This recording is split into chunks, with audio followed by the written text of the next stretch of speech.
केसरिया से मन जोगी हुआ रे, दिल झूमे देखो मतवारा हुआ रे, केसरिया से मन जोगी हुआ। हर पल मनाओ केसरी त्योहार।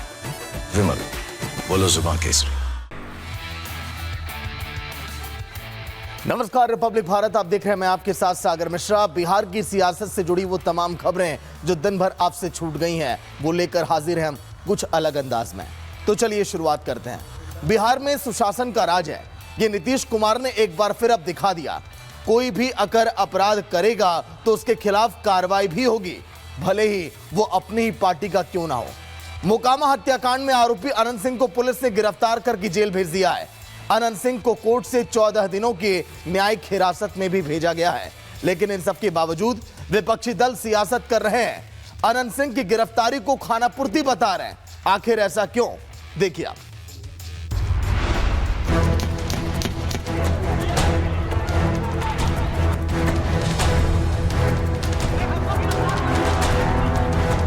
मोकामा में दुलार चंद यादव की हत्या मामले में बाहुबली अनंत सिंह की गिरफ्तारी हो चुकी है। दुलार चंद के परिवार की तरफ से अनंत सिंह के खिलाफ दर्ज कराई गई एफआईआर पर पुलिस ने एक्शन ले लिया। बिहार के डीजीपी विनय कुमार का साफ कहना है कि मोकामा की घटना को लेकर अनंत सिंह की गिरफ्तारी की गई है। डीजीपी ने मोकामा में हुई हिंसा को लेकर जन स्वराज के प्रत्याशी पीयूष के खिलाफ एक्शन की भी बात कही है। जन स्वराज के उम्मीदवार की भी गिरफ्तारी होगी? एकदम होगी, उनका नाम है और वहाँ पे शामिल है, उपस्थित हैं, गिरफ्तारी होगी। मोकामा हत्याकांड में बाहुबली अनंत सिंह की गिरफ्तारी के बावजूद बिहार का सियासी तापमान चढ़ा हुआ है। सरकार की तरफ से अनंत सिंह के खिलाफ एक्शन को सुशासन से जोड़ा जा रहा है, तो वहीं विपक्षी दल इस कार्रवाई को चुनावी खानापूर्ति बता रहे हैं। तेजस्वी यादव ने अनंत सिंह की गिरफ्तारी को लेकर सरकार और पुलिस प्रशासन को कटघरे में खड़ा कर दिया। तेजस्वी ने इस कार्रवाई को दिखावे की कार्रवाई बताया, तो वहीं एलजेपीआर की तरफ से चिराग पासवान ने इस कार्रवाई को अपराध के खिलाफ जीरो टॉलरेंस बताया है। ये तो होना ही था, ये तो स्पष्ट था। जिस प्रकार से घटना हुई है, अंजाम दिया गया है, तो ये तो होना ही था। लेकिन प्रधानमंत्री जी आज आ रहे हैं। आज भी देखिए, बिहार में रोहतास में, आरा में पिता पुत्र की हत्या कर दी गई। लगातार जो है महाजंगल राज की स्थिति बिहार में बनी हुई है। कोई ऐसा दिन नहीं बिहार में जहां गोलियां ना चल रही हैं। अगर अपराधियों को संरक्षण देती तो कल रात जो कार्रवाई हुई है वो नहीं होती। हमारी सरकार एक बात को लेकर स्पष्ट है, और जैसा मुख्यमंत्री नीतीश कुमार जी कहते हैं कि ना हम किसी को बचाते हैं ना हम किसी को फंसाते हैं, ऐसे में ये एक न्यायिक प्रक्रिया का हिस्सा है। मोकामा में दुलार चंद की हत्या के बाद चुनाव आयोग पर भी सवाल खड़े हो रहे थे। विपक्ष चुनाव आयोग की व्यवस्थाओं पर लगातार सवाल उठा रहा था, जिस पर सीईसी ज्ञानेश कुमार ने विपक्ष को दो टूक जवाब दिया। ज्ञानेश कुमार ने कहा कि बिहार में चुनाव के दौरान किसी भी तरह की हिंसा पर जीरो टॉलरेंस के तहत एक्शन लिया जाएगा। अपराधी कोई भी हो, उसे बख्शा नहीं जाएगा। चुनाव आयोग यह स्पष्ट करना चाहता है कि election commission has zero tolerance towards violence. हिंसा की कोई भी गतिविधि बर्दाश्त नहीं की जाएगी और सामान्य मतदाता शांतिपूर्वक अपनी स्वेच्छा के अनुसार पारदर्शी तरीके से मतदान कर पाए। चुनाव आयोग उसके लिए पूरी तरह तैयार है। मोकामा हत्याकांड को लेकर चुनाव आयोग भले ही जीरो टॉलरेंस के तहत एक्शन की बात कह रहा है, लेकिन कांग्रेस इस कार्रवाई को सरकार में आने पर रिव्यू करने की बात कह रही है। कांग्रेस नेता सचिन पायलट ने चेतावनी देते हुए कहा कि अगर इस मामले में न्याय नहीं हुआ तो महागठबंधन की सरकार बनने पर पूरे मामले का रिव्यू होगा और दोषियों के खिलाफ सख्त कार्रवाई की जाएगी। तो वहीं केंद्रीय मंत्री जीतन राम मांझी ने नीतीश कुमार की सरकार के एक्शन को सुशासन बताया है। मांझी ने कहा कि हम न किसी को बख्शते हैं और न ही फंसाते हैं। जो हत्या हुई है वो भी इसी सरकार के नाक के नीचे हुई है ना, तो कौन जिम्मेदार है? जो गुंडाराज की बात करते हैं, लूटपाट हो रही है, अपहरण हो रहा है, हत्याएं हो रही हैं, उसके लिए कौन जिम्मेदार है? ये जो पूरा माहौल बना है प्रदेश के अंदर, सबको छूट है लूटपाट करने की, ये किसके शासन में हो रहा है? उसके लिए भी तो भाजपा जिम्मेदार है। आज तो निर्वाचन आयोग है जिसने उनके अधिकारियों ने कुछ एक्शन लिया होगा अरेस्ट करने का, वो भी दबाव बहुत बना इसलिए। लेकिन हिंसा और हत्या होने का जो माहौल हो रहा है बिहार में, वो किसके शासन के अंदर हो रहा है? बिहार का यही है नीतीश कुमार का सुशासन कि न किसी को छोड़ते हैं और न किसी को फंसाते हैं। जो कानून अपना काम करता है तो कानून अपना काम कर रहा है। बिहार में चुनाव के दौरान ताबड़तोड़ वारदातों को लेकर आरजेडी सांसद संजय यादव ने भी नीतीश कुमार पर सवाल उठाए हैं। संजय यादव ने इन घटनाओं को सीधे चुनावी हिंसा से जोड़ा और बिहार में लॉ एंड ऑर्डर को बुरी तरह से फेल बताया। संजय यादव ने नीतीश को घेरने के लिए एनसीआरबी के आंकड़ों का भी जिक्र किया, तो वहीं केंद्रीय मंत्री नित्यानंद राय ने संजय और तेजस्वी को लालू राज की याद दिलाई। कल भी आरा में एक पिता पुत्र की हत्या हुई, रोहतास में कल कई राउंड गोलियां चली। उससे पहले बिहार के आप कोई अखबार उठा के देख लीजिए, अखबारों का लाल रंग है, खून से सने हुए हैं सारे अखबार, और यहाँ जंगल राज पे आके प्रवचन दे रहे हैं। तो ये तो भारतीय जनता पार्टी और एनडीए की सरकार के लिए आत्ममंथन और चिंतन का विषय है। जब जंगल राज था 1990 से 2005 तक, तो अपराधी तो एक अन्य मार्ग में भी संरक्षण लेता था। जब उनकी सरकार थी, उनके पिताजी की और माताजी की, और अपराध का आलम ऐसा था कि नरसंहार, हत्या, बलात्कार, जातीय उन्माद, डकैती या ऐसे अपराधों को अंजाम देने वाले लोग आरजेडी के मंत्रियों के घर पे आश्रय लेते थे। वहाँ उनका स्वागत होता था। क्या बोलेंगे वो? अनंत सिंह की गिरफ्तारी को लेकर विपक्षी दल चाहे जितने भी आरोप लगाएं, लेकिन बीजेपी सहित एनडीए के तमाम दल अनंत सिंह के खिलाफ कार्रवाई को सुशासन राज ही बता रहे हैं। एनडीए की तरफ से बिहार में कानून व्यवस्था चुस्त दुरुस्त करने का दावा किया जा रहा है। भाई दुलारचंद यादव के बारे में भी कुछ इतिहास निकल के आया है। तो अपराध का तो कोई संरक्षण करता नहीं, और नीतीश कुमार ने 2005 में कह दिया था, ये गाड़ी जो चलता था शीशा काला, शीशा में थोड़ा सा बंदूक का नोक निकाल करके लोग चलते थे। 2005 के बाद तो समाप्त हो गया बिहार में। इसलिए कानून अपना काम करेगा, चुनाव आयोग अपना निर्णय लेगा, और अभी चुनाव आयोग की बड़ी जिम्मेवारी है बिहार के विधि व्यवस्था को चुनाव के दृष्टिकोण से बनाए रखना। अब कानून अपना काम करता है, उसमें क्या है, कानून के हिसाब से जो प्रशासन के लोग उचित समझ में बात उनको आती है, उसके हिसाब से लोग कार्रवाई करते हैं।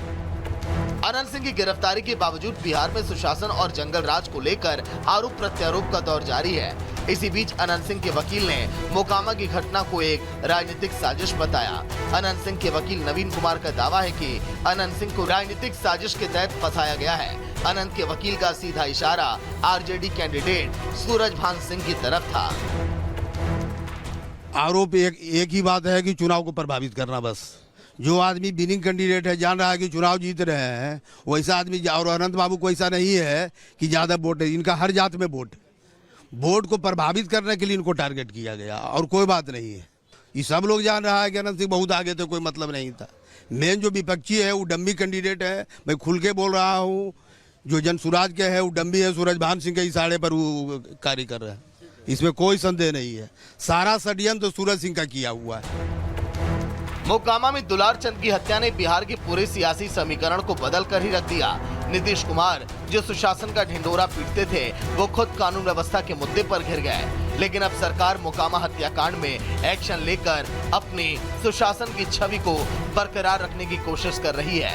लेकिन सवाल ये है कि क्या इस बार बिहार में भयमुक्त चुनाव हो पाएगा? क्या पुलिस दुलारचंद को इंसाफ दिला पाएगी? और सबसे बड़ा सवाल ये है कि क्या अनंत सिंह ही दुलारचंद की हत्या का जिम्मेदार है, या फिर उन्हें राजनीतिक साजिश का शिकार बनाया गया? Bureau report, Republic Bharat. वैसे अनंत सिंह को लोग बिहार में छोटे सरकार के नाम से भी जानते हैं। ऐसे में छोटे सरकार की गिरफ्तारी के बाद बिहार का चुनावी समीकरण इस समय पूरी तरह से बदला दिखाई दे रहा है। वार पलटवार का दौर भी जारी है, लेकिन अब बिहार की सियासी फिजाओं में होगा क्या, ये भी अब देखने वाली बात होगी। वहीं अनंत सिंह की गिरफ्तारी को तेजस्वी यादव अपनी जीत अब मान रहे हैं। उनका यह कहना है कि यह गिरफ्तारी विपक्ष के दबाव में की गई है। तेजस्वी ने नीतीश के सुशासन को महाजंगल राज कहकर इसे क्रिटिसाइज किया। इसके साथ ही वो बिहार में महागठबंधन की सरकार बनने का अब दावा कर रहे हैं। तेजस्वी ने कहा कि बिहार में शपथ ग्रहण के 2 हफ्ते के भीतर ही सारे अपराधियों को जेल भेज दिया जाएगा। आखिर ये सब संभव कैसे है और कैसे हो रही है, इस पर सियासत देखिए आप।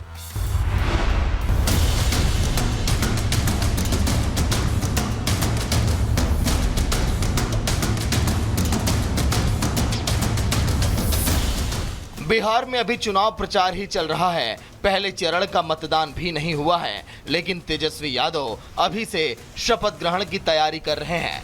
तेजस्वी बिहार में महागठबंधन की सरकार बनने का दावा कर रहे हैं। ये तेजस्वी का कॉन्फिडेंस है या फिर ओवर कॉन्फिडेंस, ये 14 तारीख को बिहार के चुनावी नतीजों से साफ हो जाएगा। लेकिन फिलहाल तेजस्वी के इस बयान से सियासी घमासान छिड़ा हुआ है।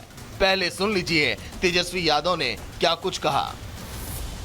आप सब लोगों को बता देना चाहते हैं कि हम लोगों की सरकार जो है बनने जा रही है, महागठबंधन की सरकार बनने जा रही है। 14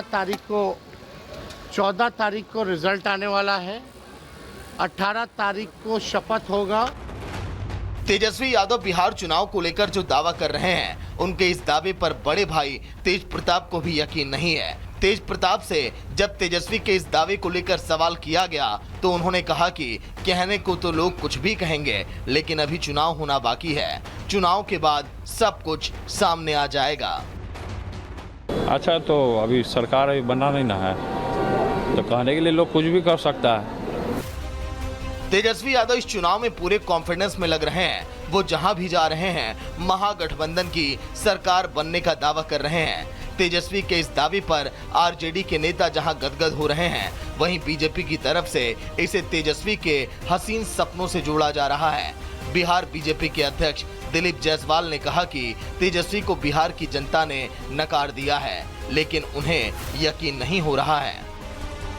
अब कलम बांटने वाले, नौकरी बांटने वाले तेजस्वी सरकार आएंगे और अपराधियों को बिहार छोड़ना पड़ेगा। हमको तो लगता है कि महागठबंधन को धीरे धीरे जितना विधायक जीतेंगे सबको वो डिप्टी सीएम ही बनाएंगे। ये सब नाटक है, सपना देखते रहते हैं। कोई न सीएम का पद खाली है न डिप्टी सीएम का पद खाली है। तेजस्वी ने बिहार में सरकार बनाने के साथ ही 2 महीने के भीतर बिहार के सभी अपराधियों को जेल भेजने का दावा भी किया। यानी तेजस्वी अभी खुद को मुख्यमंत्री मानकर ऐलान कर रहे हैं, लेकिन बीजेपी की तरफ से उन्हें 50 सीटें भी नहीं मिलने की बात कही जा रही है। जेडीयू नेता राजीव रंजन ने तो तेजस्वी को 2005 से पहले ही बिहार के जंगल राज की याद दिलाई और नीतीश कुमार को फिर से बिहार के सीएम बनने का दावा किया। तेजस्वी यादव जी को कहिए मुंगेरी लाल के हसीन सपने न देखें। महागठबंधन 50 का आंकड़ा भी पार नहीं कर रहा है। देखिए, ये विपक्ष को करारा जवाब है। बिहार के कानून व्यवस्था पर लगातार सवाल खड़े करने वाले लोगों को फर्क मालूम हो गया कि 90 से 2005 में अगर ऐसे अपराध होते थे तो फिर पुलिस की हैसियत नहीं थी कि वो राजनीतिक दलों के बड़े नेताओं के खिलाफ हाथ डाल सके। बिहार में चुनाव प्रचार के बीच दोनों तरफ से सरकार बनाने के दावे किए जा रहे हैं। सरकार की तरफ से लालू के जंगल राज की याद दिलाई जा रही है, तो वहीं विपक्ष एनसीआरबी के आंकड़े दिखाकर नीतीश राज को महाजंगल राज बता रहा है। हालांकि अब देखना यह है कि बिहार की जनता किसकी बातों और वादों पर भरोसा करेगी और किसे सत्ता की चाबी सौंपेगी। Bureau report, Republic Bharat. तो बिहार में किस तरह से सियासी संग्राम छिड़ा हुआ है वो आप देख रहे हैं, लेकिन तेजस्वी यादव बिहार में सरकार बनाने का दावा कर रहे हैं, तो वहीं उनके कार्यकर्ताओं में अभी से हार की हताशा दिखाई देती है। बक्सर के डुमरांव में मनोज तिवारी की रैली में आरजेडी कार्यकर्ताओं ने हंगामा शुरू कर दिया। इस दौरान मनोज तिवारी के काफिले पर हमले की कोशिश भी की गई। आखिर कौन थे वो लोग, जानिए आप भी।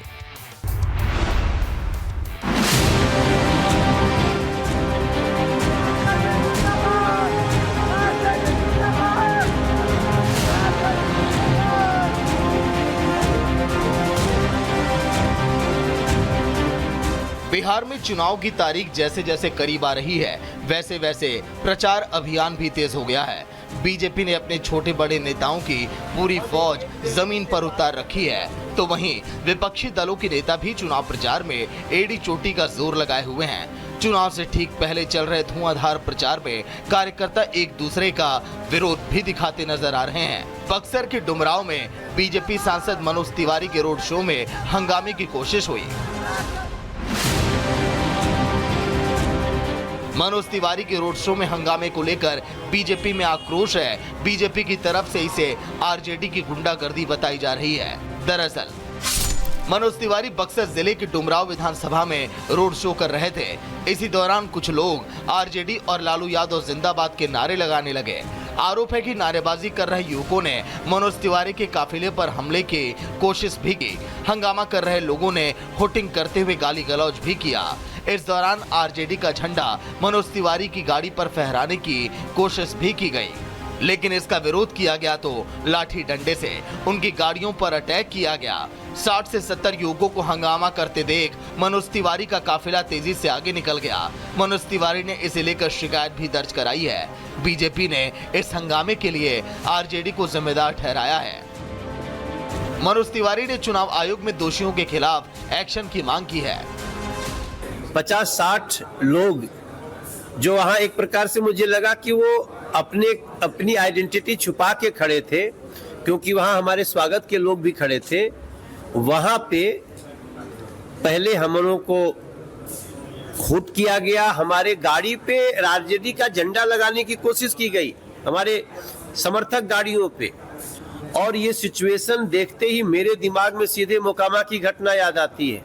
मैं चुनाव आयोग से प्रार्थना करता हूं, मैं व्यवस्था से प्रार्थना करता हूं और मैं महागठबंधन के नेताओं से प्रार्थना करता हूं कि ये कौन सा व्यवहार है आपका चुनाव लड़ने का। डुमरांव में अपने काफिले को लेकर मनोज तिवारी काफी आक्रोश में दिखे। उनसे जब तेजस्वी यादव के सीएम बनने को लेकर सवाल किया गया तो उन्होंने इस अटैक का जिक्र करते हुए पूरी भड़ास निकाल दी। इस दौरान मनोज तिवारी ने कहा कि तेजस्वी यादव सीएम बनने का दावा तो कर रहे हैं, लेकिन वो अपने विरोधियों पर हमले कराकर सीएम बनना चाहते हैं, लेकिन बिहार की जनता ऐसा होने नहीं देगी। इन लोगों का व्यवहार ऐसा है जैसे लगता है इनकी सरकार आ चुकी है और ये लोग फिर से वही गुंडागर्दी शुरू कर दिए हैं। ये बहुत अलार्मिंग है, ये टेंशन दे रहा है हमें, और मैं इसलिए प्रार्थना करता हूँ इसको चुनाव आयोग भी देखे, पुलिस भी देखे, दोषी को सजा मिले। मनोज तिवारी के काफिले पर हमले को लेकर सियासी बयानबाजी भी शुरू हो गई। कांग्रेस की तरफ से इस मामले को फर्जी बताया जा रहा है। कांग्रेस पूछ रही है कि अगर हमला हुआ तो उसका सबूत दिखाएं। मनोज तिवारी एक फर्जी स्क्रिप्ट पढ़ रहे हैं, तो वहीं बीजेपी ने इस हमले को आरजेडी की गुंडागर्दी कहा है। बीजेपी का कहना है कि आरजेडी अभी से हार की बौखलाहट में हमारे नेताओं को टारगेट कर रही है। वीडियो दिखाओ, सबूत दिखाओ, सामने क्या किया है। सरकार तुम्हारी है, पुलिस तुम्हारी है, केंद्र सरकार तुम्हारी है, राज्य सरकार तुम्हारी है, तुम्हारा डबल इंजन है, और तुमको ही प्रोटेक्ट नहीं कर सकता होगा तो जनता क्या प्रोटेक्ट करेगा। मनोज तिवारी अपने ही सरकार की पोल खोल रहे। ये हमारे साथी मनोज तिवारी जी पर जो हमला हुआ वो बहुत निंदनीय है। राजनीति में मतभेद हो सकते हैं, लेकिन विपक्षी दल इतने निम्न स्तर पर आकर के कार्रवाई करेंगे, ये बात समझ से परे है। और कहीं ना कहीं बिहार की जनता इस बात को अच्छी तरीके से देख रही है, और चुनाव के नतीजे वाले दिन इसका माकूल जवाब आरजेडी और अन्य दलों को मिलने वाला है। मनोज तिवारी के रोड शो में अटैक को लेकर जेडीयू ने भी सवाल उठाए हैं। जेडीयू प्रवक्ता केसी त्यागी ने आरजेडी पर अराजकता फैलाने का आरोप लगाते हुए चुनाव आयोग से हमलावरों के खिलाफ सख्त कार्रवाई की बात कही है। राजनीति विचारों की विभिन्नता का केस है, इसमें अपराध, हमला, चरित्रहनन इसका कोई स्थान नहीं। बिहार में चुनाव के दौरान हिंसा की तमाम खबरें आ चुकी हैं। मोकामा की घटना से पूरा बिहार सहमा हुआ है। ऐसे में मनोज तिवारी के काफिले पर हमला एक गंभीर मामला है। हालांकि सवाल ये है कि बिहार और केंद्र दोनों जगहों पर एनडीए की सरकार है। इसके बावजूद मनोज तिवारी के काफिले में सुरक्षा व्यवस्था दुरुस्त क्यों नहीं की गई? सवाल ये भी है कि क्या आरजेडी ने मनोज तिवारी के काफिले पर हमला कराया, और सबसे बड़ा सवाल ये है कि पुलिस आखिर मनोज तिवारी के काफिले पर हमला करने वालों को कब तक गिरफ्तार करती है। Bureau report, Republic Bharat. वहीं उधर पीएम मोदी और गृह मंत्री अमित शाह ने बिहार में मोर्चा संभाल लिया है।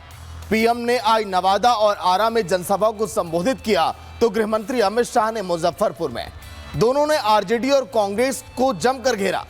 पीएम मोदी ने तो तेजस्वी यादव के सीएम उम्मीदवार बनने की पूरी चयन प्रक्रिया का ही खुलासा कर दिया। आखिर कैसे, देखिए आप।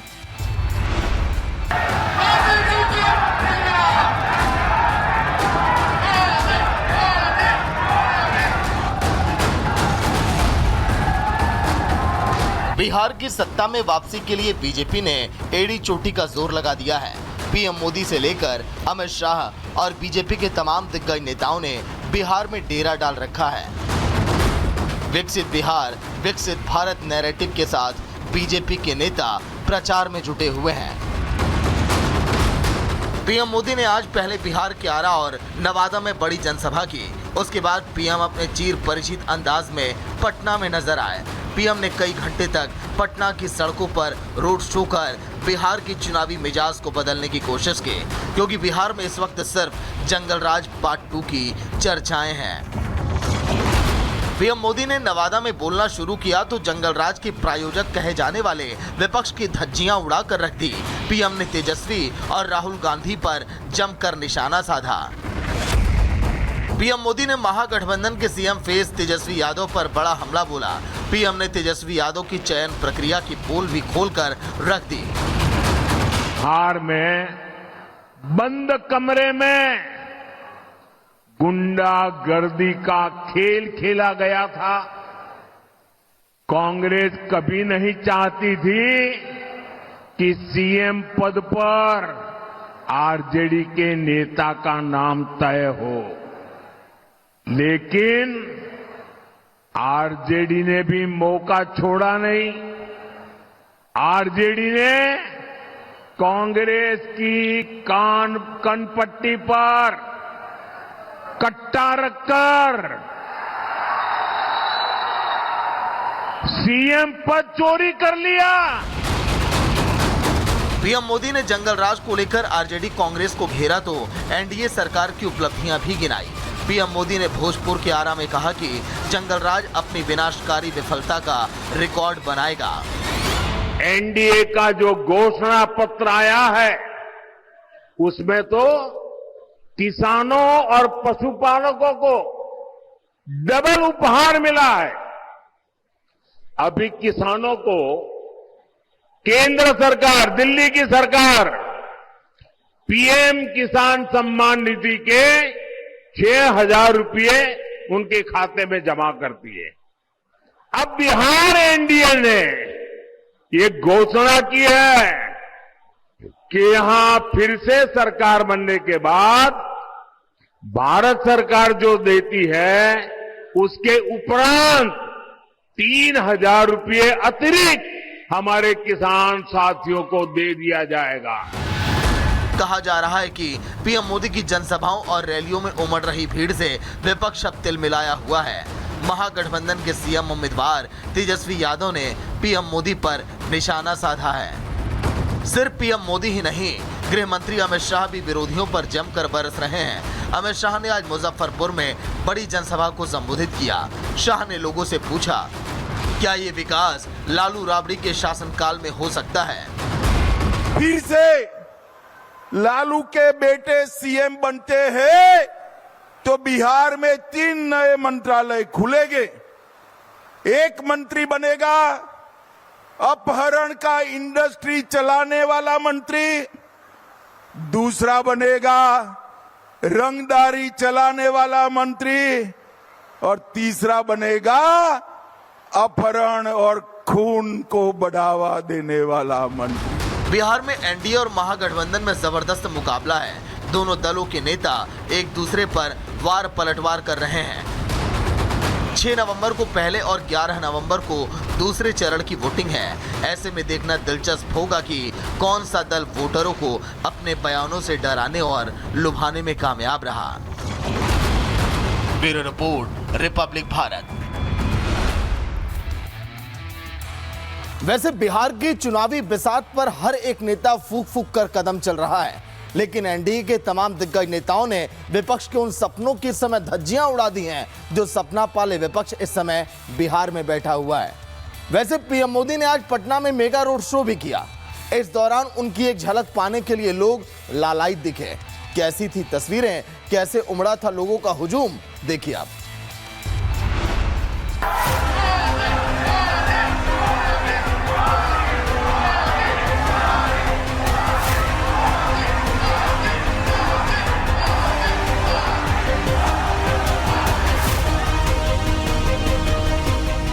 बिहार में सियासी सरगर्मियां चरम पर हैं। पीएम मोदी ने आज खुद दिन भर बिहार में चुनाव प्रचार किया। पीएम मोदी ने पहले आरा और नवादा में जनसभाएं की, इसके बाद शाम को पटना में भव्य रोड शो किया। पीएम मोदी के रोड शो के दौरान उनकी एक झलक देखने के लिए पूरा शहर सड़कों पर उमड़ पड़ा।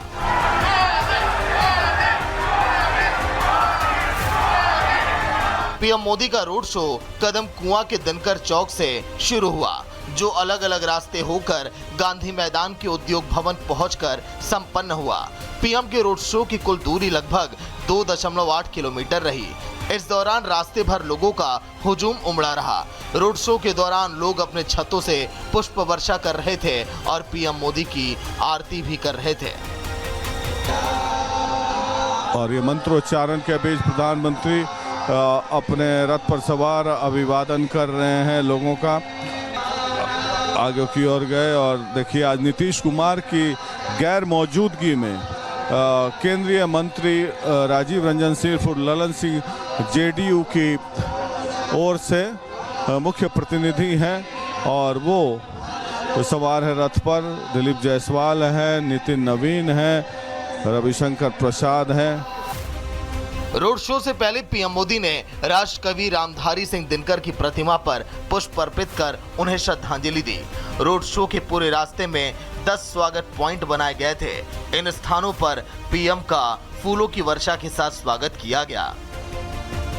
और ये देखिए, अब बिल्कुल सामने आपके प्रधानमंत्री नरेंद्र मोदी, हम अपने दर्शकों को दिखा दे ये तस्वीर देखिए। राजीव रंजन और ललन सिंह उनके साथ वहां पर मौजूद हैं। प्रधानमंत्री नरेंद्र मोदी अभिवादन करते हुए यहां पर हम आपको ये तस्वीर दिखा रहे हैं और यकीन कीजिए काफी उत्साह है, काफी खुशी हो रही है लोगों को, काफी खुशी हो रही है लोगों का अभिवादन स्वीकार करते हुए। ये देखिए प्रधानमंत्री नरेंद्र मोदी की तस्वीर हम आपको दिखा रहे हैं और अभी नाला रोड में प्रधानमंत्री दोनों ही तरफ देख रहे हैं, हाथ जोड़ा उन्होंने। पीएम मोदी के स्वागत में ढोल नगाड़ों और पारंपरिक सांस्कृतिक कार्यक्रमों का भी आयोजन हुआ। इस दौरान महिलाओं ने पीएम मोदी के लिए गीत भी गाए। अरे भाग जगलोगे जीविका दीदी, भाग जगलोगे आगे खोइछा मेरू मैया मोदी जी गोरे तजल। ऐसा जादू चलाया नरेंद्र मोदी ने, पूरा पटना नगरिया ने हाल हो गया। हम बहुत अच्छा महसूस करते हैं, कम से कम पढ़ाने के तो छूट मिल रहा है ना। अब पढ़ने के मौका, हमको नाबालिग में शादी हो गया था। बहुत काज है, पूरे बिहार के परिप्रेक्ष्य को बदल देंगे। ये रोड शो इतना कामयाब होगा।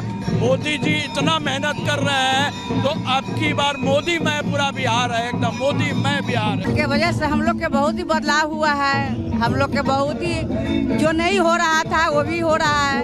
पेंशन उन्शन मिल रहा है। हर महिला के 10,000 रुपया खाता में आ चुका है। पीएम मोदी ने रोड शो संपन्न करने के बाद पटना साहिब गुरुद्वारे में मत्था टेका।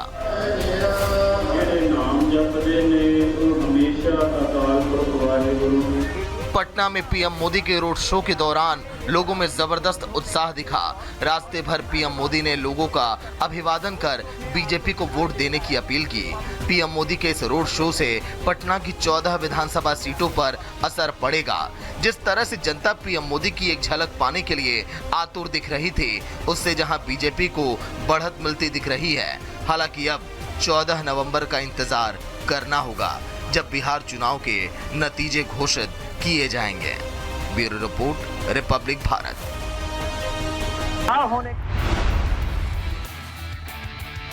वैसे बिहार में चुनाव की तारीखों की उल्टी गिनती की शुरुआत हो चुकी है। सभी नेता तैयारियों में जुटे हैं। अभी क्या कुछ है खास तैयारियां, वो भी आपको दिखाएंगे। वक्त है एक छोटे से ब्रेक का, जल्द हाजिर होंगे।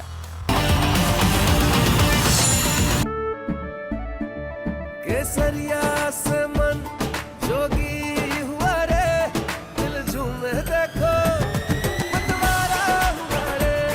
केसरिया से मन जोगी हुआ। हर पल मनाओ केसरी त्योहार।